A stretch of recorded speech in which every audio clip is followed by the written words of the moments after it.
इंसान का सबसे बड़ा हथियार अल्लाह की पनाह है। जो आयतुल कुर्सी, सूरहुल फलक और सूरहुन नास पढ़ता है उसे कोई शैतानी या बड़ी ताकत नुकसान नहीं पहुंचा सकती। रात का वक्त था। आसमान पर पूरा चांद अपनी ठंडी चमकती रोशनी बखेर रहा था। हवा में हल्की सी नमी और एक प्रासरार सी खामोशी थी। दरख्तों के दरमियान से जब हुआ गुजरती तो पत्तों की सरसराहट किसी आह की तरह महसूस होती। उमर और अली लकड़ियां काटने के लिए जंगल के अंदर तक आ गए थे। दिन के वक्त यही रास्ता आम लगता था, मगर आज चांदनी में हर दरख्त, हर झाड़ी किसी साये, किसी मखलूक की तरह लग रही थी।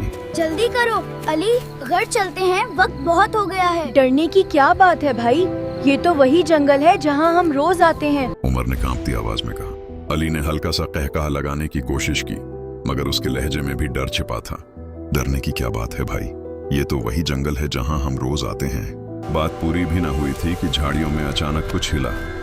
दोनों के हाथ रख गए। उम्र ने लकड़ी जमीन पर रखी और ध्यान से सुना। ऐसा लगता है यहाँ कुछ है। मिट्टी पर किसी भारी चीज के घिसने की आवाज आ रही थी, लेकिन कदमों की चाप नहीं थी। दोनों की नजरें झाड़ियों की तरफ जम गईं।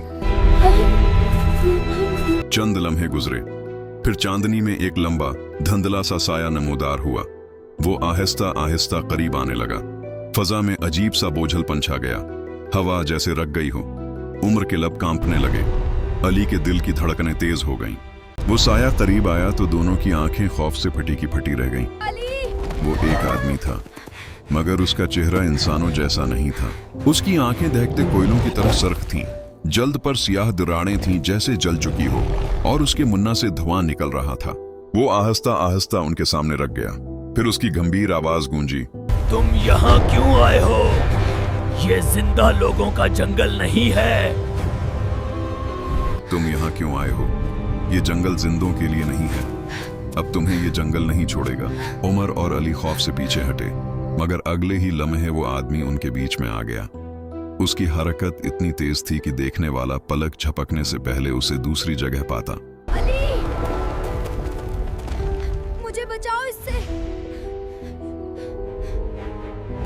अली, ये मुझे अपने साथ लेकर जा रहा है।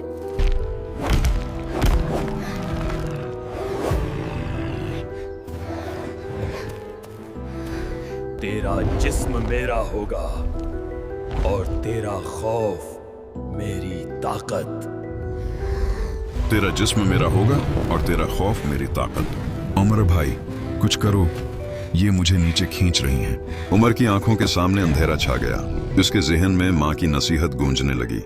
ये मुझे अपने साथ लेकर जा रहा है। बेटा, जब कभी खौफ या मुसीबत में फंस जाओ तो सिर्फ अल्लाह की पनाह मांगना, आयतुल कुर्सी पढ़ना।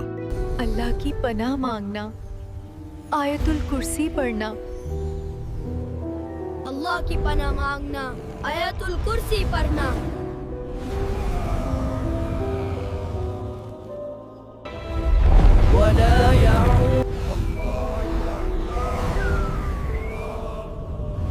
एक लम्हे बाद वो धुएं का बादल बनकर फजा में तहलील हो गया। अली जमीन पर गिर गया। उसके चेहरे पर खौफ और पसीने की मिली जली लकीर थी। अल्लाह ने बचा लिया। पहले यहाँ से बाहर निकलो। दोनों लकड़ियां वहीं छोड़कर तेजी से जंगल से निकल गए।